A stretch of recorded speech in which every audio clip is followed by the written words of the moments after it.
प्रणाम करू भरत काळे सरकत भरत काळे साहेब कारण ही यात्रा सुंदर शाळा शून्यती निर्माण करेरो म्हणजे भरत काळे आणि सरपंच तमार श्रेयच आता 20 सालेर सर्व्हिस है मात्र सुंदर जिल्हा परिषद शाळा में आम्ही काढून देखणार होता आणि विशेष कारण ये माहिती 1 इंच भी सरकारी जागाची ही खूप मोठी बात लोकून सरकारेन दोष द्यारो सरकारे माई त्रुटी काढेरो खूप सोपाच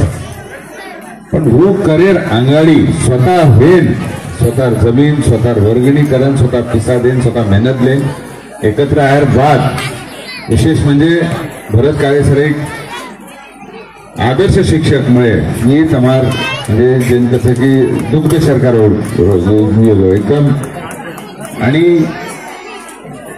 मन हानू वाटायचं की बाबा ये जे जमीन है ये जमीन है सेवाला बाहेर सेवा बाहेर आशीर्वाद म्हणून घोर आशीर्वाद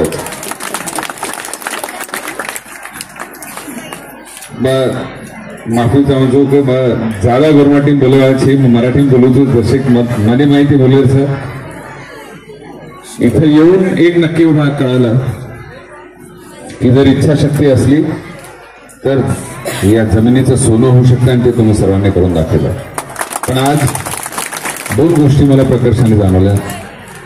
की आजचा युवा थोडासा भरकटलेला आहे तो बंजारा समाज असो मराठा समाज असो बौद्ध समाज असो हिंदू असो ख्रिश्चन असो मुस्लिम असो सगळीकडे आणि त्याचं सगळ्यात मोठं कारण तुम्ही जे म्हणता की लत लागलेली आहे मला असं वाटतं की दारू गुटखा ड्रग्स हे तर आहेच पण सगळ्यात मोठी लत हे ह्याची लागलेली आहे मोबाईलची आजकाल गेमिंग खेळायला लागले पोरं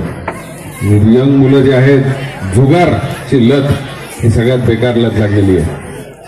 मन हरदो होतो माझा नानक्या होतो विदर्भ मार शिक्षण मिळवलं होतं होतं एक सगळ्यात घाणेरडी प्रथा होती टपरीची बरोबर आहे टपरी म्हणजे पानटपरीवर पोरं तासन तास 4-4 5-5 तास बिन कामाचं फक्त गुटखा घोळत बसायचं आणि मोठ्या मोठ्या गोष्टी करायच्या मुलगा 10वी-12वी शिकला की शेतात जायला लाज वाटते आणि 12वीच्या वर शिकला नाही म्हणून नोकरी मिळत नाही मग काय करणार टपरीवर बसून राहणार भरतजी माझी तुम्हाला विनंती आहे की या मुलांना तुम्हाला जे वळण द्यायचं तर त्याच्यातून बाहेर काढायचं मग अतिशय अभिमानी ती कुटुंब